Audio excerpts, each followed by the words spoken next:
I think it is so important not to rush to action, but to actually take a step back and say, okay, out of all these things, what makes the most impact?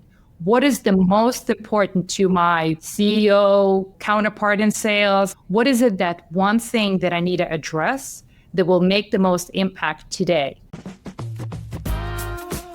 I'm Jonathan Gandalf, and welcome to the Content Cocktail Hour, powered by Audience Plus. Our mission is to shake out the deepest secrets of B2B marketing professionals and stir up fresh conversation, all to help you connect your brand with the right audience at the right time.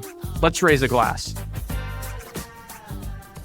Welcome back to the Content Cocktail Hour. My name's Jonathan, and I'm the host of today's episode and CEO of Audience Plus, where I am thrilled to be joined today by Nadia Davis, VP of Marketing at CaliberMind. Nadia and I's relationship goes all the way back to at least 2 or 3 weeks ago when we met at B2B MX, and I was fortunate to join her session. It was just one of the best sessions or breakouts I've been to at an event, and I've been to a lot of events. It was this beautiful combination of theoretical, but also applicable, and how marketing teams can think about ABM, how teams can think about all of the technology available to them, what matters, what doesn't matter, and she has some strong opinions that I'm excited to lean into today. So I think this is going to be a really fun conversation. Nadia, thank you so much for joining us today.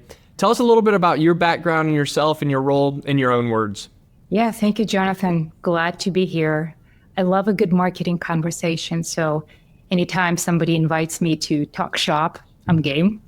When I think about my career, I started out in, I guess what today we call performance marketing, demand generation, growth marketing roles. Back in the day, it was just demand generation, right? Anything that drove demos, anything that drove MQLs. This is the serious waterfall decisions era. And working for companies that were smaller, even if it was a business unit within a larger organization, you essentially come to appreciate the value of operational side of the business, because if you don't have dedicated operational support, it doesn't really matter what you do during the day, because if the results do not flow into dashboards and into your systems of record, nothing happened, right? So that was my foray into marketing operations, figuring out how can I make sure that my efforts during the day are visualized, aligned, and there's a process, repeatability to what I just created, so I can do the same thing month over month over month and predict my either it's quota goals or demo goals, whatever that might be. So this crossroads of revenue marketing and marketing operations has become my home, where I feel very comfortable. It's essentially deploying campaigns, driving engagement, but also connecting it to tangible outcomes that can be elevated to business level outcomes and can be reported upon either to the board or to the senior leadership. Yes, I'm excited to dig in. I come from the data side of marketing, so I've always loved this like attribution, scorecarding that I think sometimes gets lost in marketing, and I think there's right ways and wrong ways to do it. So we're going to talk about all of that. But Nadia, this is the Content Cocktail Hour. We always ask all of our guests, what are you enjoying drinking nowadays? It really depends on the day of the week, that is. My go-to choice is water. That's a good answer. That's the second episode in a row where we've had water as the answer. And as somebody who needs to be reminded to drink enough water, I certainly appreciate that reminder. That was my New Year's resolution this year. You always think about it and you end up with something that has color. And I'm like, I need to make sure that next time it's the clear substance. And, water is one of those things. Exactly. I appreciate that.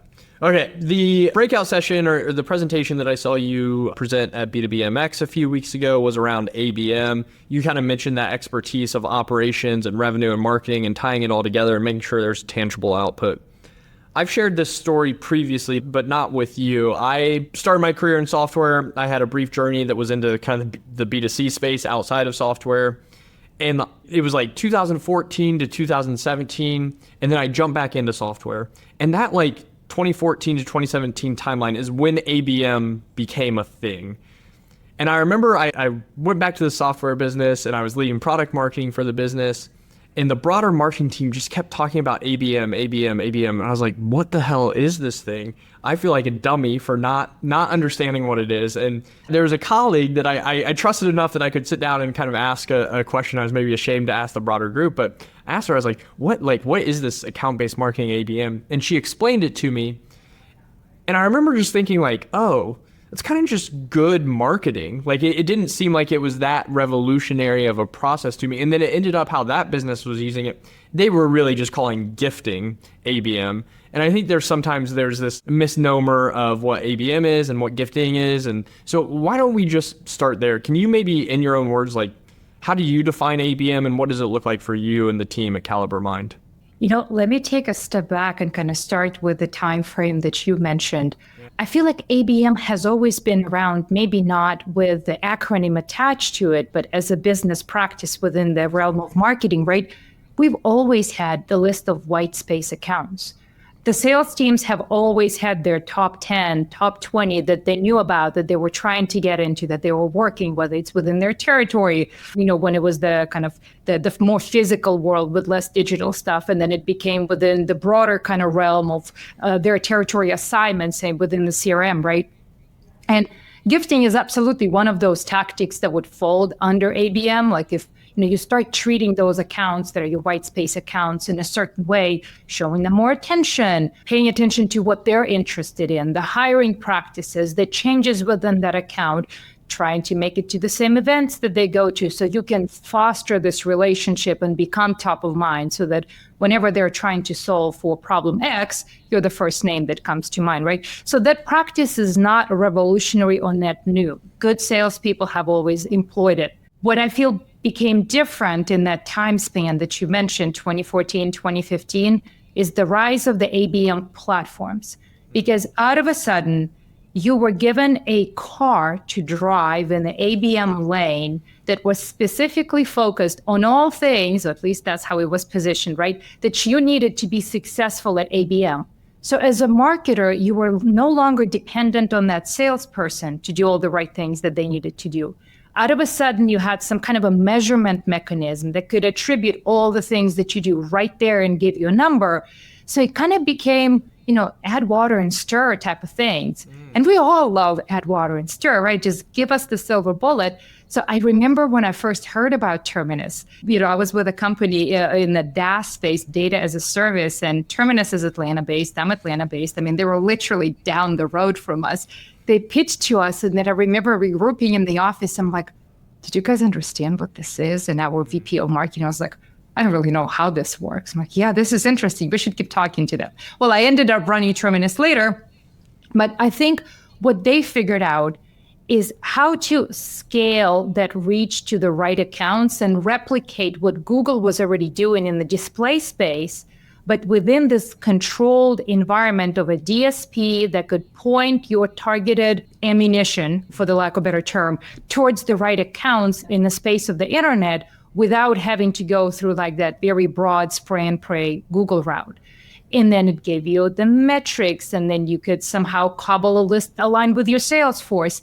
However, I feel like it was still very tactical. And I think that's maybe the challenge that ABM platforms have not solved yet. It was very tactical. It was only within one channel out of many channels. And for you to execute on the ABM strategy, you still had to figure out, okay, so somebody engaged with me online, but what happens offline?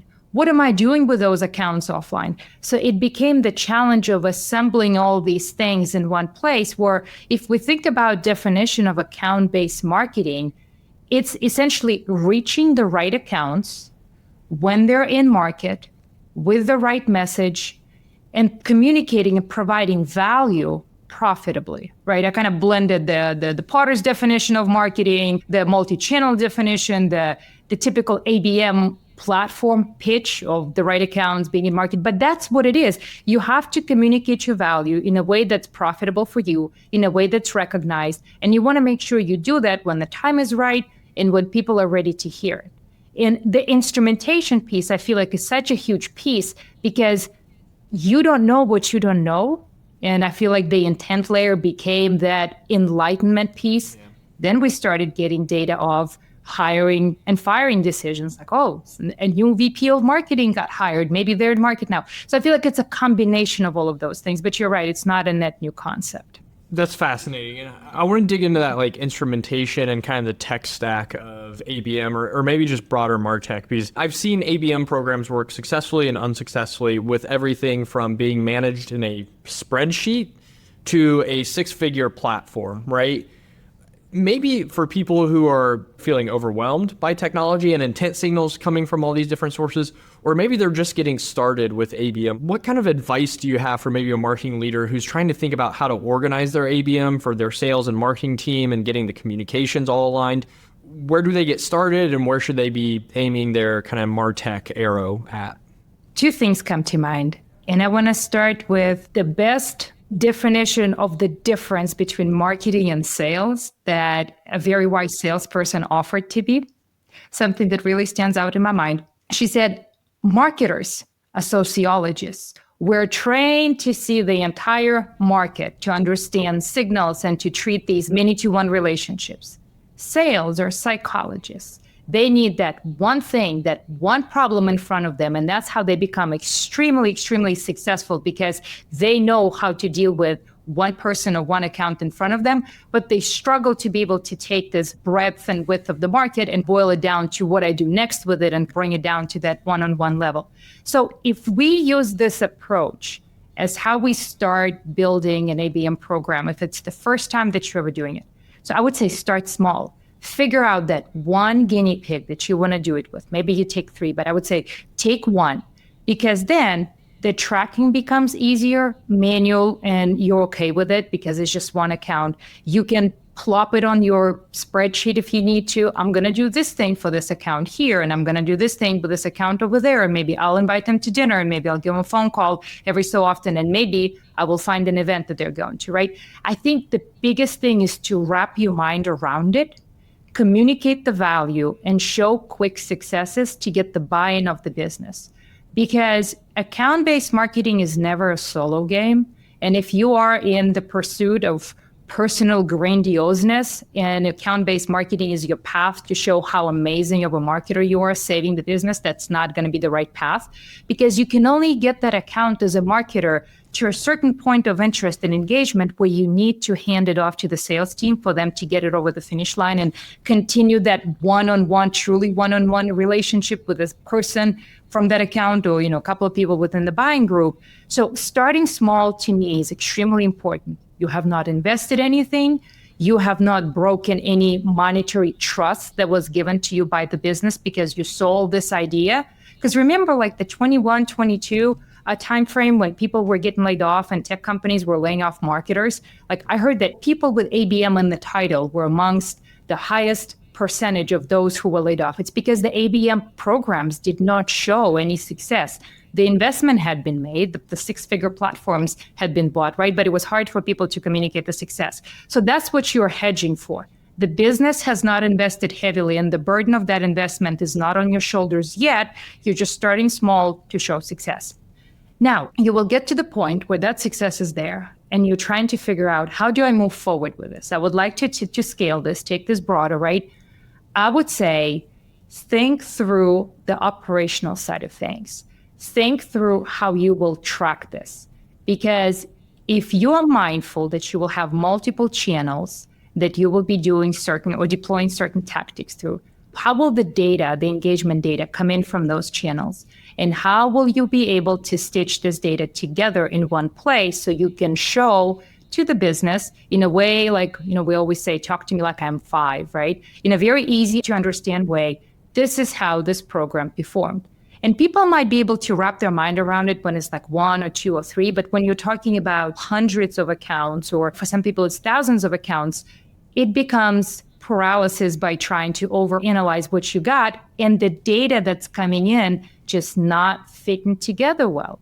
So I would say instrumentation piece is huge, because that will influence how you name your campaigns, how you use your UTMs for tracking, how you collect that data, whether you can bring something that's readily available, say in LinkedIn or any other programmatic silo, or if you need to export CSVs and create a process for it, because the process will also be something that can either bog you down, bringing those data points in, or allow you to go fast and for everybody else within that process to understand what you're doing and contribute accordingly. I feel like there's a really small but really valuable nugget of wisdom in there around the small wins. I think where marketing is oftentimes maybe a step or two removed from the actual conversion or the revenue, the dollars and cents, right? I think it's really important for marketers, no matter, the campaign or the program or the initiative, to make sure you have those small, like, quick wins where you can show we're on the right path and we know when and where this is heading. But those quick, small wins, I think, are really important, especially in ABM, where sometimes it could take months, years for those investments to pay off. Really valuable there. So you mentioned tracking the success here. What does success look like for ABM? What metrics should we be measuring maybe for ABM as marketing leaders? And then broader than that, what should marketing departments be tracking success on? The answer to this one depends on who is asking, right? Because there's this classical disconnect for the marketers are tracking engagement. And it's true because that's what we do. We get accounts engaged to the point where there is a conversation that's about to be had, and then we send them off into this graceful sailing onto the sales side for people to start getting these accounts to a demo conversation or to engage them deeper, right? So it's true that it's engagement. However, when it comes to senior leadership, when it comes to boards, when it comes to peer groups or venture capitalists, the conversation is always in dollars. And why is it in dollars? It's because success of companies is measured in dollars. Investments are made in dollars. The board makes decisions of a company doing good or a company not doing quite well and meeting the goals in dollars. So the existential challenge is forever to align that engagement to a dollar value and to find a plausible way how to explain it. And you mentioned, attribution is one of those or methodologies or tactics that people employ to be able to tell that story and connect the dots. So as a marketing leader, you need to think about the IC goals that you will give to your department for people to know, are they doing a good job? Are they trending up or down? Is it a good month or a bad month? And what can I do to kind of right the keel of my ship? So to me, engagement is absolutely important. If it's your demand generation manager and you need to help them benchmark of how they're doing, there's nothing wrong with giving them an MQL metric, because MQL is ultimately engagement. You engage people, you don't engage accounts. So MQL is an important directional metric, right?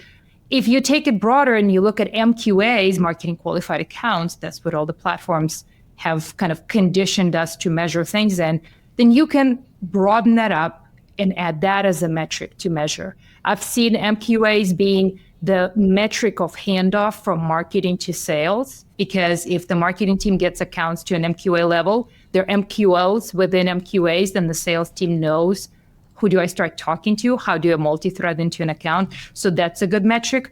But ultimately, if you are taking it to the board level conversation or to senior leadership, I think you have to find a way to tie that to revenue, because that's the only way as a marketing leader you will be successful. And ultimately, I hate to say this, but taken seriously in a conversation where the unit of conversation is dollars. So whether you like it or not, people are going to tell you it's great that you're tracking engagement, but they need something more tangible like dollars. Yeah, I think that boardroom analogy is so valuable. Marketing, oftentimes in a board presentation, you get one slide. And everybody else in that room, you mentioned, is that unit of measure is the dollar, right? And in one slide, you are not going to be able to educate that audience inside the boardroom of, no, we actually measure marketing success this way, and this is why, and get them to understand and care about that metric. Like, maybe you can do that over the time horizon of several meetings, but again, CMOs, they get one slide typically in a board deck, and if you're not speaking the same language of everybody else in the room, you're kind of up against yourself a little bit. You're making it harder on yourself. So, it's so funny that you mentioned one slide, and that is so true. And when I hear that, I got one slide, can you show me the numbers? Because I've been in the seat where I was the boots on the ground filling in the numbers on that slide, right? And I always felt like, okay, Nadia, you got one slide. Don't spend it all in one place. Use the space wisely, right? You only have so much. And there's one quote that comes to mind from a brilliant woman in the space, and that's Carrie Lou Dietrich, who was the CMO of Atlassian. She was the one taking them public, and now she's in a consultancy space. I think she's got her newsletter that I'm signed up to. But at one point in time, I heard her say, too much detail makes you look junior. So that one slide and what you put on that slide can either make you look like maybe you don't belong at the C table, right? The existential CMO challenge, the marketing not being at the executive table, right? And the minute you prove that your unit of measure is very much in alignment to everybody else at the table, and your tactics totally build up to that unit of measure being $1, that comparison becomes irrelevant because you absolutely belong to that table. But how to get there, instrumentation wise and operationally, that's the challenge. That's so good. I love that. Nadia, I want to change tracks here just real quick for maybe one question. You've just started in this VP of marketing role at CaliberMind. I know you've been in several marketing leadership roles previously. What have you learned, and what are you doing in the first 90 days that other marketers could learn from as they're moving into new marketing positions? To answer this question, I'm going to use another saying. I feel like I did not come here with a collection of sayings, but they all come to mind, right? My husband was in the Navy, and the Navy had this saying, slow is smooth and smooth is fast. Smooth is fast, yep. Right? And I think when you join a new org, there's so much that's going on.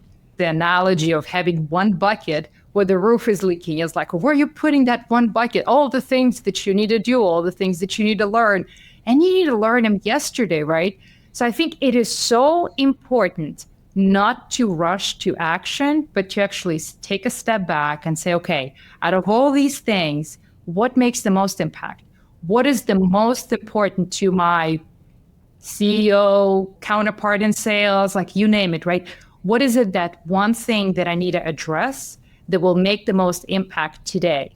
And then start all of these parallel motions and grease the skids for this track to be handled and have someone else start looking at that thing. So having these multiple parallel actions, making progress without reporting on it yet, but choosing the one with the two high visibility things that are so important to others and address them first. So that prioritizing thing, I would say that's one of those most important things that you come to appreciate and you come to learn later on, because naturally, when you're coming from an individual contributor side of things, like when you first get into your first leadership role, right, usually from senior manager to director, you were so good at tactical stuff. You were so good being able to juggle multiple things and spinning multiple plates. That's your natural reaction to bring that and just start this commotion and do 1,000 things at once. But I realized that once you get to leadership, the tables turn and it becomes reversed, where you have to prioritize things that matter the most while still doing all the other things because that's your DNA and you're really good at it, but really put it on the down low in the back burner so that you can only report on those things when there are results. Yeah, that, fighting the urge to rush to action, I think is so good. I think, again, when you're in an IC or a manager level, probably part of what made you excel at that level is your pace and your efficiency, right? And then you broaden your scope of responsibility, and it's almost like you have to unlearn that habit of just running full speed at one thing. To take that roof and leaky bucket analogy, if you get up on a ladder and you're fixing one leak in your roof and you've got that leak fixed, but you get down from the ladder and there's other leaks, you're going to be standing in a puddle still, right? And so I love the parallel tracks that you mentioned there. That's really cool. All right, Nadia, the way we always end these conversations, and I'm excited to hear your feedback on this one.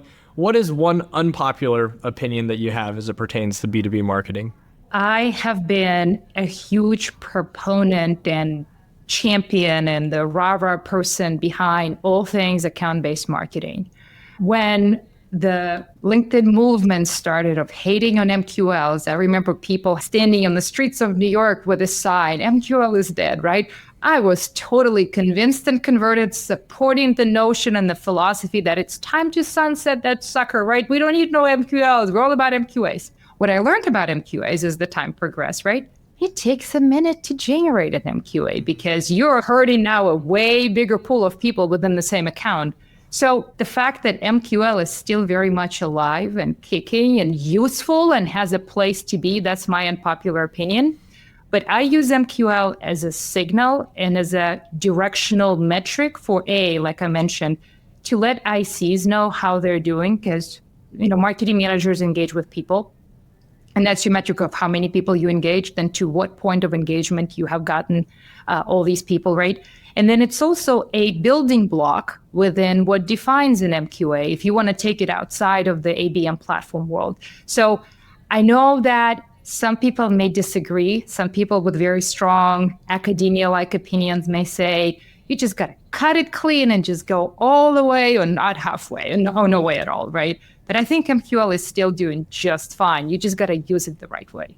I absolutely agree. I love the ethos of trying to move marketers and marketing teams kind of away from thinking like overly transactional about the MQL. But as we talk about the boardroom, we talk about collaborating with sales, the language that those two audiences are speaking is in leads, right? And like, I think you have to be able to translate whatever marketing wants their ethos to be, or what we want our kind of building blocks, like you mentioned, up to an MQL to be. We can translate that to what we want, but when we're collaborating with others, we need to speak their language. And I think for a lot of those audiences, MQL is still a big part of that language. So I actually really respect that opinion. And I like that you kind of moved off of it and you've moved back to it. Show some flexibility in how you think. Very impressive. Nadia, if people want to learn more about CaliberMind or learn more from you, what's the best way to do that?